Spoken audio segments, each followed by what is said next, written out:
కారున్న తల్లిదండ్రులు ఈ స్టోరీని జాగ్రత్తగా చూడండి. ఎందుకంటే ఒక చిన్న తప్పు జీవితాంతం కన్నీళ్లు పెట్టిస్తుంది. రాజస్థాన్లోని కోటలో జరిగిన ఈ ఘటన యావత్ దేశాన్ని కంటతడి పెట్టించింది. రాజస్థాన్లోని కోట నుంచి తన బంధువుల గ్రామమైన జోరావర్పుర గ్రామానికి కారులో కుటుంబంతో సహా బయలుదేరాడు ప్రదీప్. కారులోని ముందు సీట్లో పెద్ద కూతురు కూర్చుంది. వెనుక సీట్లో తల్లితో పాటు చిన్న కూతురు గోరివిక కూర్చుంది.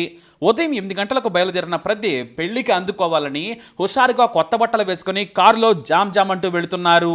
పిల్లల సందడితో సంతోషంగా ప్రయాణాన్ని ఎంజాయ్ చేశారు. సరిగ్గా 10 గంటలకు చేరుకున్నారు ప్రదీప్. అయితే కారును సరిగ్గా ఇంటి ముందుకు తీసుకెళ్లాడు. అప్పుడే బంధువులను చూసి నవ్వుతూ పలకరిస్తూ కారు దిగింది ప్రదీప్ భార్య. మరోవైపు ముందు సీట్లో కూర్చున్న పెద్ద కూతురు కూడా డోర్ తీసుకుని దిగేసింది. ఆ వెంటనే కారును దూరంగా నీడ ఉన్న చోట పార్క్ చేసి వచ్చాడు ప్రదీప్. ఫ్రెండ్స్ని బంధువులని కలవాలనే తొందరలో వెనుక సీట్లో ఉన్న చిన్న కూతురును గమనించలేదు. ఆ పాపం బొమ్మతో ఆడుకుంటూ కూర్చుంది. వేగంగా కారును లాక్ చేసి వెళ్లిపోయాడు. అంటే తన చిన్న కూతురు తండ్రితో వస్తుందని తల్లి భావించింది. తండ్రి ప్రదీప్ ఏమో తన చిన్న కూతురు కూడా తల్లితోనే వెళ్ళిందనుకున్నాడు. ఇద్దరు వెళ్లారు. పెళ్లిలో కలిసిపోయారు. వేరువేరుగా బంధువులతో మాట్లాడుతూ ఉన్నారు. కొంతమంది బ్రేక్ఫాస్ట్కి పిలిచారు. ఇద్దరు తమ తమ స్నేహితులతో కలిసి బ్రేక్ఫాస్ట్ కూడా చేశారు. సమయం ఇక 2 గంటలు దాటింది. ప్రదీప్ దగ్గరకు పెద్ద కూతురు డాడీ అంటూ వచ్చేసింది. చెల్లి ఎక్కడా తీసుకురా అని అడిగాడు ప్రదీప్. చెల్లి మా దగ్గర లేదని చెప్పింది. వెంటనే ప్రదీప్ తన భార్య దగ్గరకు వెళ్ళి గోరివిక ఎక్కడా అన్నాడు. అదేంటి కారులోనే ఉంది కదా, నీతో వచ్చిందనుకున్నాను అని చెప్పింది భార్య. నీ పక్కన కూర్చుంటే నాతో ఎలా వస్తుంది, కనీసం చెప్పలేదని పరుగున వెళ్ళారు. పాపం ఆ పాప కారులోనే కనిపించింది. చెమటలు పట్టిపోయి ఉంది. పాపం గిలగిల కొట్టుకొని ఉంటుంది ఆ పాప. గాలి ఆడక చిన్నారి అపస్మారక స్థితికి చేరుకుంది అనుకున్నారు. వెంటనే వాయువేగంతో దగ్గరలోని ప్రైవేట్ ఆసుపత్రికి తీసుకెళ్లాడు ప్రదీప్. పాప అప్పటికే చనిపోయిందని డాక్టర్లు చెప్పారు. అంతే, ఆ తల్లిదండ్రులు కుప్పకూలిపోయారు. పెళ్లి సంబరాల్లో పిల్లలను కూడా పట్టించుకోలేనంత నిర్లక్ష్యం ప్రదీప్ది, అతని భార్యది. ముందు పిల్లలను చూసుకోవాలి, వారిని ఒక చేత్తో పట్టుకోవాలి అని కనీస ఇంగిత జ్ఞానం లేకుండా ప్రవర్తించారు. తన పక్కనే కూర్చోబెట్టుకున్న తల్లికి కారులో నుంచి కిందకు దింపాలి అన్న ఆలోచన కూడా లేకుండా పోయింది. కొన్ని ఇళ్లలో అంతే మరి. పిల్లలను పూర్తిగా తండ్రికి వదిలేసి తల్లులు పెత్తనం చేస్తూ ఉంటారు. మరికొన్ని ఇళ్లలో పూర్తిగా తల్లికి అప్పగించేసి తండ్రులు గాలికి తిరుగుతూ ఉంటారు. ఇద్దరు బాధ్యతాయుతంగా ఉంటే ఇలాంటి ఘోరాలు ఎప్పటికీ జరగవు.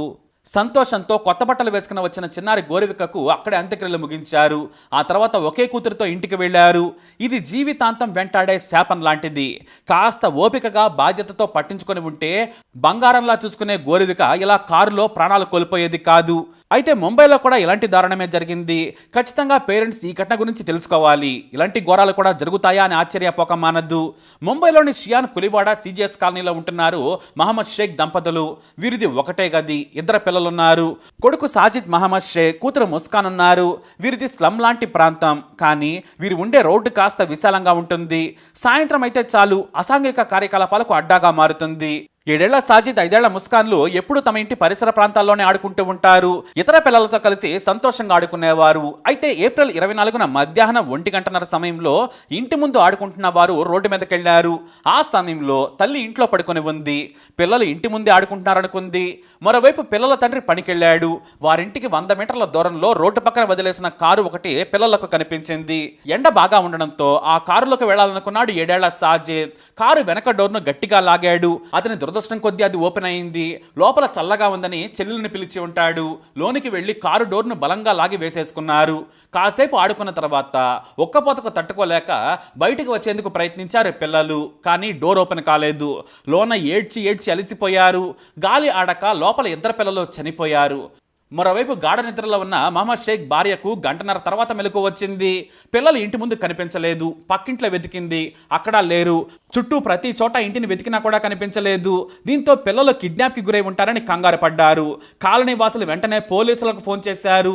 మరోవైపు అందరూ కూడా చుట్టూ వెతుకుతున్నారు. అప్పుడే ఒక వ్యక్తి మూత్రం పోయడానికి కారు వెనక్కి వెళ్ళాడు. అక్కడ మూత్రం పోస్తూ కారు లోపలికి చూస్తూ ఉండగా ఇద్దరు చిన్నపిల్లలు కనిపించారు. వెంటనే షాక్ అయ్యాడు. అక్కడ అప్పటికే గందరగోళంగా ఉంది. ఏంటని అడగ్గా ఇద్దరు పిల్లలు మిస్ అయ్యారనగా కారులో ఉన్నట్లున్నారని చూపించాడు. వారు డోర్ తీసి చూసేటప్పటికే మొత్తం చెమటకు బట్టలు తడిచిపోయాయి.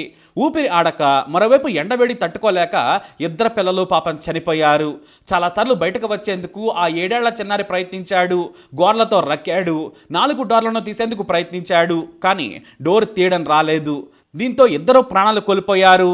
సీసీటీవీ కెమెరాలో కూడా వారిద్దరూ కారులోకి వెళ్లిన దృశ్యాలు రికార్డ్ అయ్యాయి. దీంతో కార్లను వదిలేసిన వాటన్నింటినీ కూడా మున్సిపల్ అధికారులు తొలగించారు. ఇక్కడ కూడా తల్లి నిర్లక్ష్యమే. ఎంత నిద్రొస్తే మాత్రం పిల్లలను వదిలేసి పడుకోవడం అంత పనికిమాలిన పని మరొకటి ఉండదు. పిల్లలను జాగ్రత్తగా ఇంట్లో ఉంచుకొని పడుకోవాలి. గాలికి వదిలేసి పడుకుంటే ఇదిగో ఇలాగే జరుగుతుంది. పిల్లలే ప్రపంచంగా బ్రతుకుతున్న తండ్రికి తన భార్య నిర్లక్ష్యం వారే లేకుండా చేసింది. ప్రతిరోజు నాన్న సాయంత్రం తినడానికి ఏమైనా తీసుకువస్తాడని ఎదురు చూస్తే ఆ పిల్లలు కనిపించని లోకానికి వెళ్ళిపోయారు. పిల్లలను కనడమే కాదు, వారిని జాగ్రత్తగా చూసుకోవాలి. ఇకనైనా జాగ్రత్తగా ఉంటారని అందరం ఆశిద్దాం, మన బాధ్యతగా నిర్వర్తిద్దాం. మరి ఈ సంఘటనలపై మీ అభిప్రాయాన్ని, అనుభవాన్ని కామెంట్ ద్వారా తెలియజేయండి. ఇప్పుడు అప్డేట్స్ కోసం మై ఛానల్ ఫాలో అవ్వండి, అలాగే తప్పకుండా సబ్స్క్రైబ్ చేసుకోండి.